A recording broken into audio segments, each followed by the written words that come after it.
All he ever wanted was the truth. And the truth always has been the old four. Always. Banishment is good for the soul. A little distance, fresh air in the lungs. 𝗟𝗏𝗃, 14 months from Terra. Not too close, just far enough. The air is sweet. The 𝗟𝗏 flowers growing wild on the slopes of the low hills have filled the air with a fragrance like copal incense. Lorgar Aurelian can see the anthomancers, moving through the brambles, reading the petals. The local star is small, hot and bright. The wind is warm, the sky is burned purple. The landscape, banking down from the low hills, is chalk white.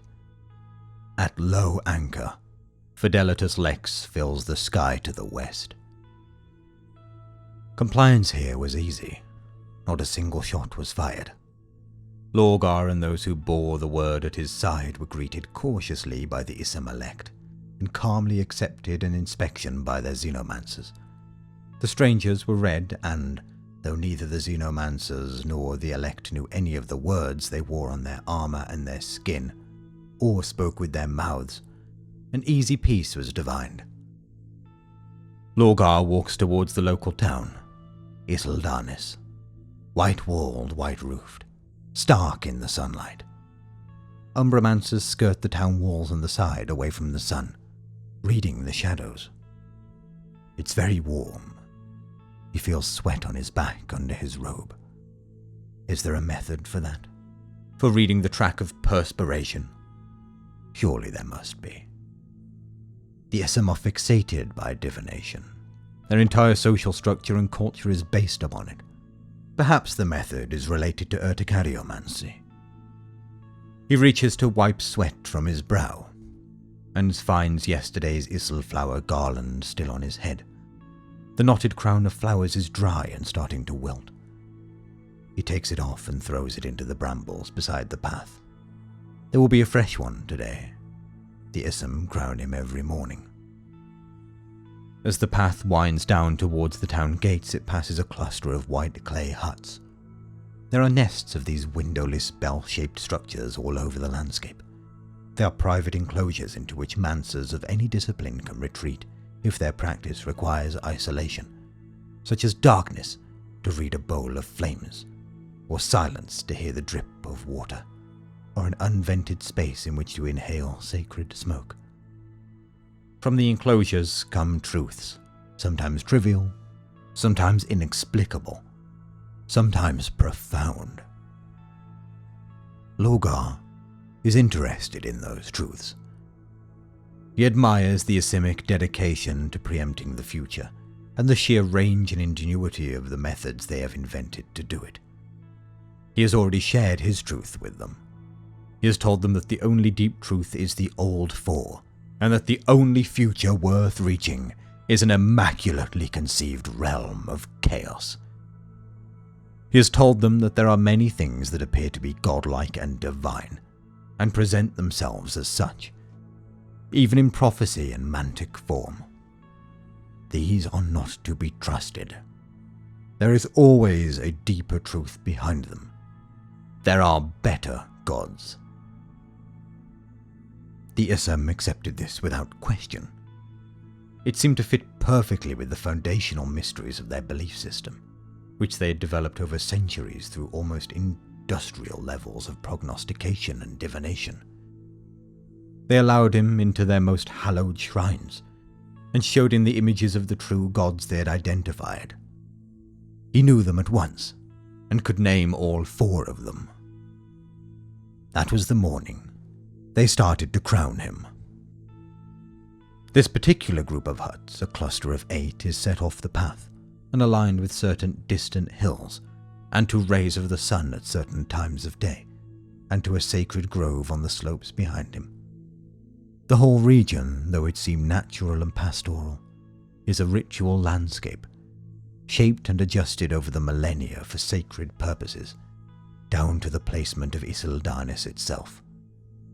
It is an earthly reflection of heaven, the 𝗟𝗏ic concept of heaven anyway. As Lorgar approaches, 𝗘𝗾𝗂𝗃 emerges from one of the huts. He has spent 3 days immersed in sacred smoke. His eyes are bloodshot and unfocused. He bows when he sees his Primarch. "What have you read?" Lorgar asks him. "In the smoke, my lord," he replies. "I read 𝗟𝗔𝗍. It comes up like a storm. It is not clean, my lord." "Not clean. A curious word, Gurat."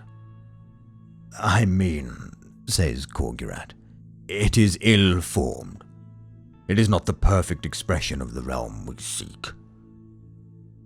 "The 𝗟𝗔𝗍, no doubt, is the primordial storm from which perfection will be born," says Lorgar, who has much experience with interpretation. "I think so, but I also saw weapons of cleansing." "Or weapons?" "To purge and wash the newborn realm, I presume," says 𝗘𝗾𝗂𝗃. "I saw a biological scourge that would undo all who oppose the truth, cell by cell. It ate flesh, and in the using of it all morality." Lorgar is intrigued. "Choose another method, Gurat, when you are refreshed. Seek more truths regarding this." 𝗘𝗾𝗂𝗃 nods, willing but hesitant. "What else did you read, my son?" Lorgar asks.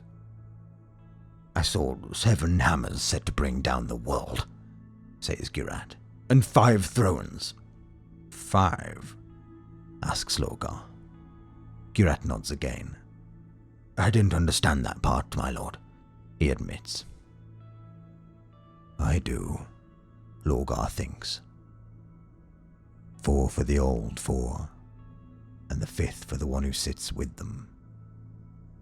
Who will that be? Unless 5 thrones represents another aberration that Horus, both too strong and too weak, has devised to mutilate the truth. More questions need to be asked.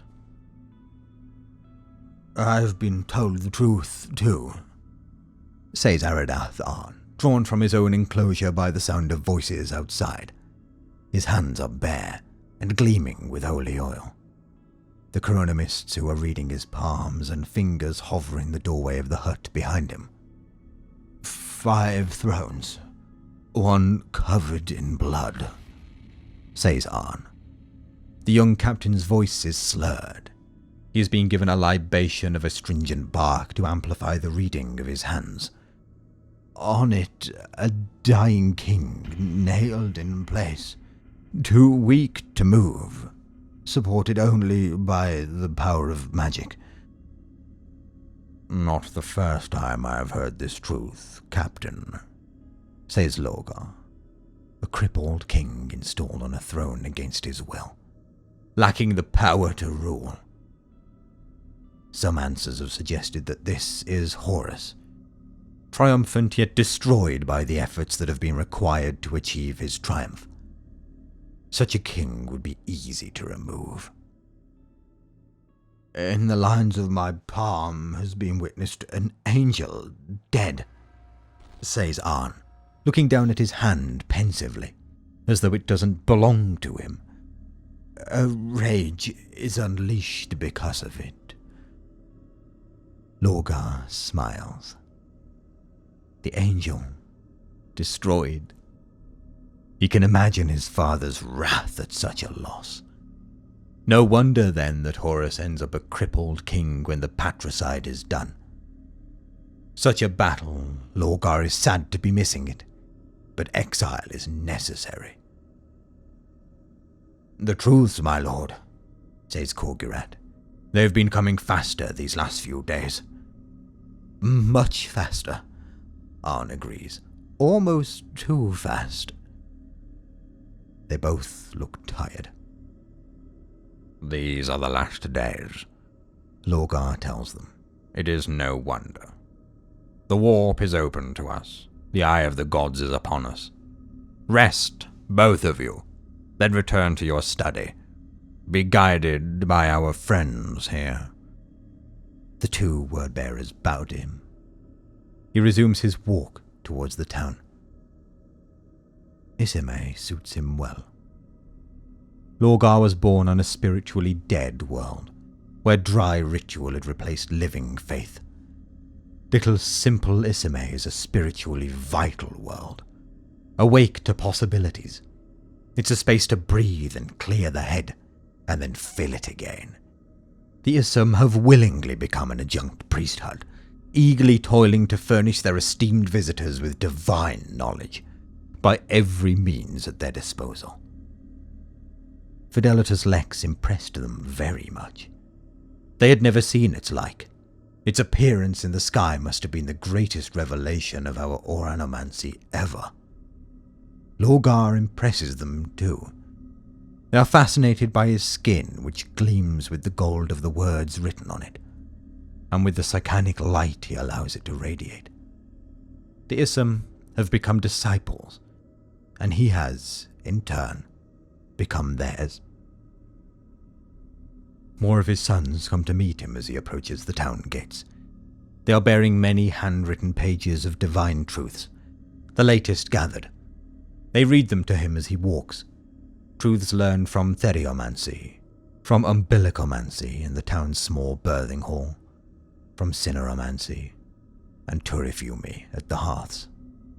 Fire is a particular speciality here, and Lorgar listens closely. He hears of sortilege, of aurictomancy, mined from local quarries, of logomancy derived from 𝗟𝗏ic studies of the words written on the visitor's warplate, and graptomancy, read from the handstrokes with which those words were written. So many forms and methods. One truth. The old four. It was plain to him before he came here. It is emphatic now. Lorgar was right from the start. The very start. The truth is, and always has been, the Chaos Gods. Divination, by whatever means, is of course a subtle art. It requires patience and an exacting mind. It requires faith in oneself, and in the powers that are being read. It is far too easy to seize upon a superficial meaning. Layers must be peeled back one after another, until an authentic answer is reached. Take cartomancy. He has never favoured it. The layered and motile symbols, the unnecessary complexity. It is far too mannered and vague to function as a precise tool. The Emperor can keep his tarot, his imperial truth too. Lorgar favours precision instruments. Fire, for example. It's a speciality here. Lorgar has made mistakes. The old four have not made his path to them easy, or his view of them clear. He has made mistakes of interpretation along the way. The first was believing that his father was the divine absolute. Too many years wasted pursuing that notion. It caused him pain, and led to rejection, and it was wrong anyway. He remembers the years he squandered on seers and scryers and soothsayers, charlatans mostly, or otherwise gifted but blinder than he was. He has been dreaming about the Blessed Lady recently. Cyrene Valenation, long dead. So many truths she seemed to have, and so very wrong most of them were. He wonders why he's been dreaming about her.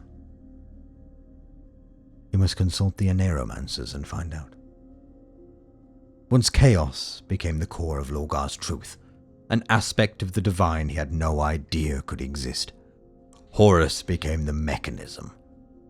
Such effort Lorgar made then, he and his apostles, such hopes he had.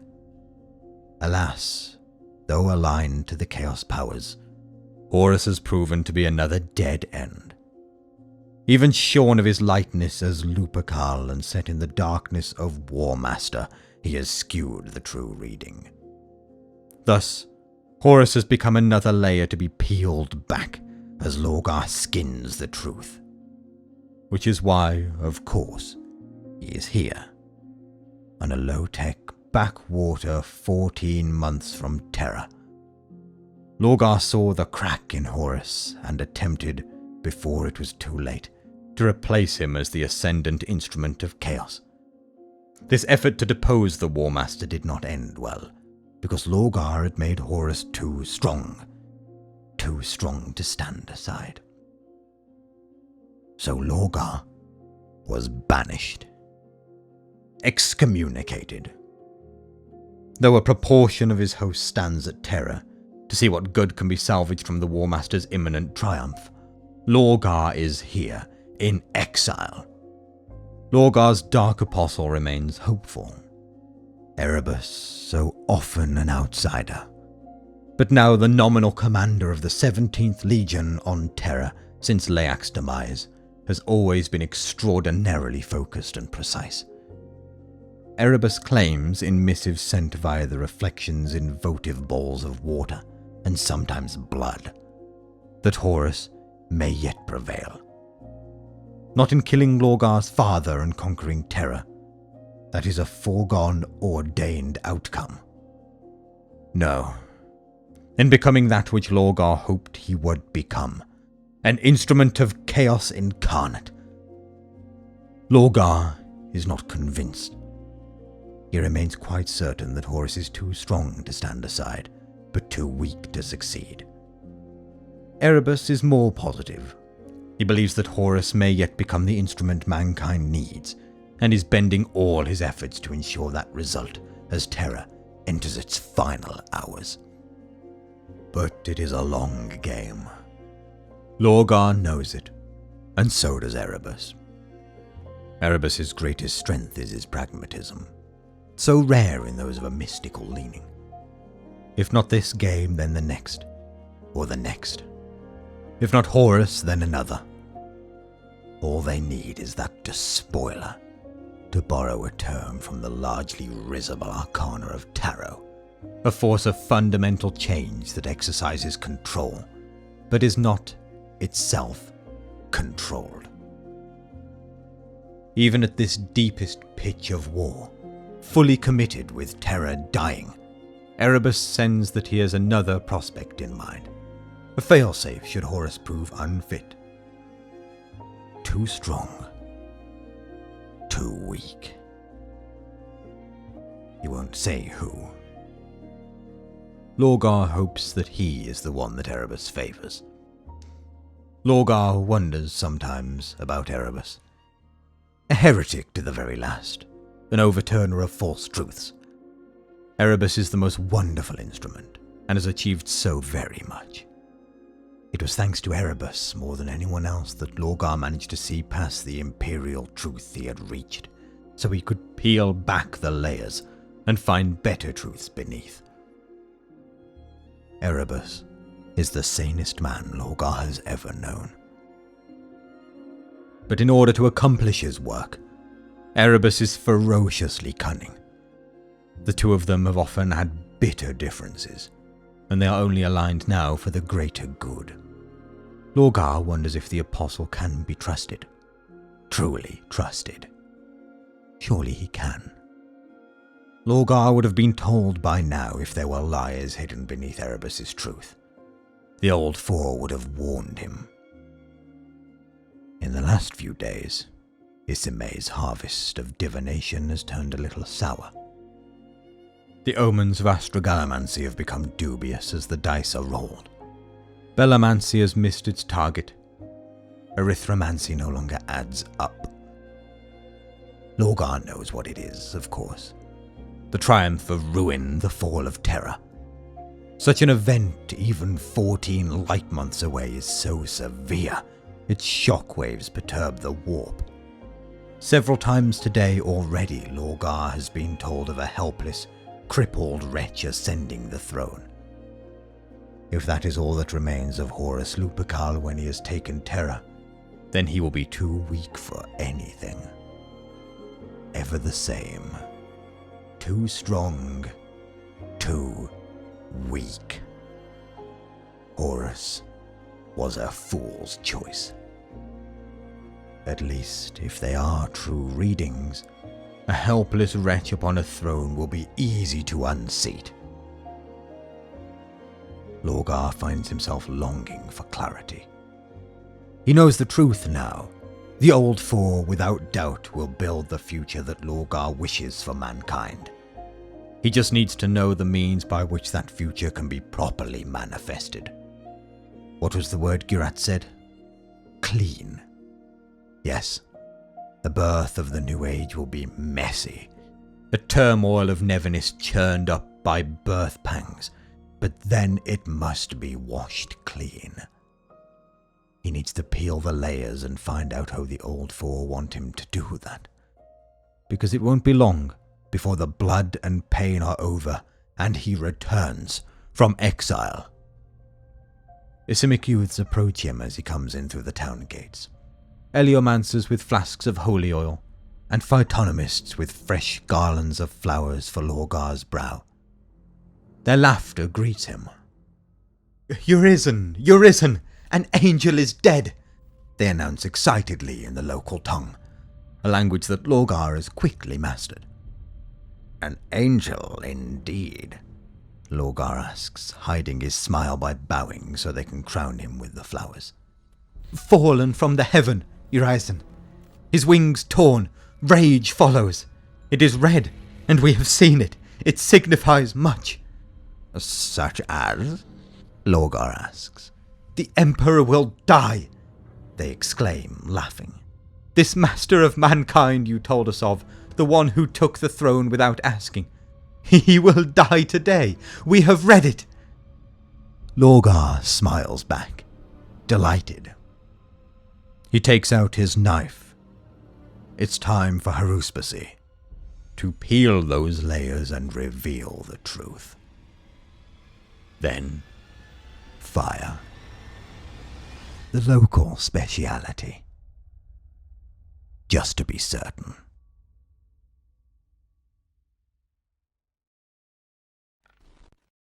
Greetings, one and all. If you enjoyed that, you can support me soon. Or simply keep your eyes peeled for any future DQVO videos. And as always, 7 days until the death.